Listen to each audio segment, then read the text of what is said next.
Use next and previous buttons to navigate. AP, sitting on a middle folding chair just beyond the end zone of Mississippi State's practice field, Deion Sanders is alone watching the Bulldogs scrimmage on a muggy spring day. Coach Prime snagged his new offensive coordinator for Jackson State from Bulldogs coach Mike Leach's staff this offseason. On this day, Sanders had made the 90-minute drive to Starkville with a few other members of his staff to study how Mississippi State operates. "I want to be great," Sanders said the next day, back on campus at JSU. "So when I go to places like I went yesterday, that's for me, too. That's just not for my coaches. I want to see how this is run. I want to see how can I improve practice. I want to see what can I do different or where am I falling short, and I challenged myself to go to another level last season." Sanders' second as Jackson State head coach, the Tigers went 11-2 and won the Southwestern Athletic Conference. Then Sanders signed 2 Power 5 level recruits to the HBCU, an unprecedented recruiting feat. Heading into the 2022 season, Sanders has emerged as maybe the most fascinating potential head coaching candidate in college football. Adding to the intrigue is the state of Sanders' old school. Once mighty Florida State began year 3 under coach Mike Norvell trying to snap a string of 4 straight losing seasons. "I don't look down the street that far. I dominate the moment, man," Sanders told AP. Recent hiring trends in major college football are working against Sanders jumping straight from Jackson State to a Power 5 conference school. Just going from the second tier of Division I football, where Jackson State competes, to the Bowl Subdivision is an increasingly rare move. Making the jump from an HBCU to FBS is even rarer, and going from the SWAC to a Power 5 school is unheard of. Then again, Sanders, 55, has always been one of one. Primetime made cornerback a glamour position during his time at Florida State in the late 1980s. He played 10 years of Major League Baseball while simultaneously being one of the best players in the NFL throughout the 1990s. "You don't get to become considered the best, running with the rest," Sanders said.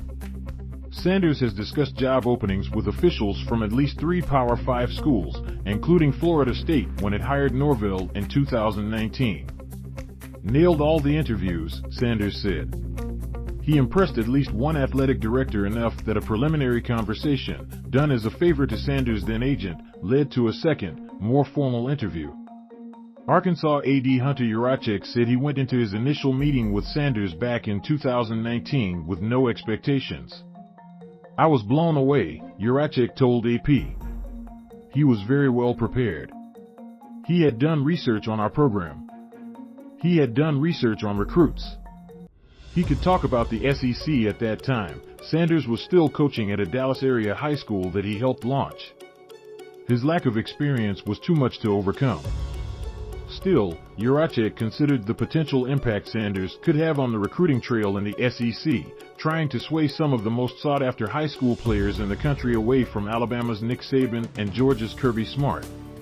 Can the name Deion Sanders and his presence in the home of a young man be enticement enough for that young man to come here institution? Last December, Jackson State was the story of signing day when 5-star cornerback Travis Hunter backed off a longtime commitment to Florida State in favor of Sanders and the Tigers. Then in February, JSU signed 4-star receiver Kevin Coleman. Sanders swooping in to SWAC Florida State's top recruit was yet another stinging loss for beleaguered Seminoles fans. Sanders concedes he had a falling out with Florida State after the Bobby Bowden and his longtime defensive coordinator, Mickey Andrews, were nudged into retirement by the school in 2009. That's all behind him now. The Hunter situation was nothing personal. "I ain't got no quarrels with Florida State," Sanders said. "Everything is competition. Travis didn't belong to them. Could a return to Tallahassee be in Sanders in the near future?" Norvell has strong support from athletic director Michael Alford, who extended the coach's contract after the Noles bounced back from a 0-4 start with a 5-3 finish in 2021. Even a small step forward in 2022 should be enough for Florida State to stay the course. The Seminoles opened the season with an easy victory against Duquesne last week, but face a much stiffer test Sunday against LSU. Florida State can't afford to be impatient with Norvell.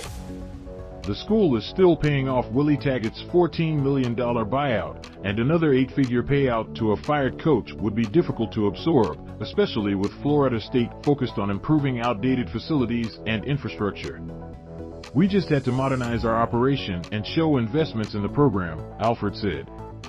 Still, fans are more fickle than ever these days. Where the question becomes, will it cost more in fan and donor apathy to keep this coach than it does to fire him? And does that calculation change if Coach Prime is still killing it at JSU?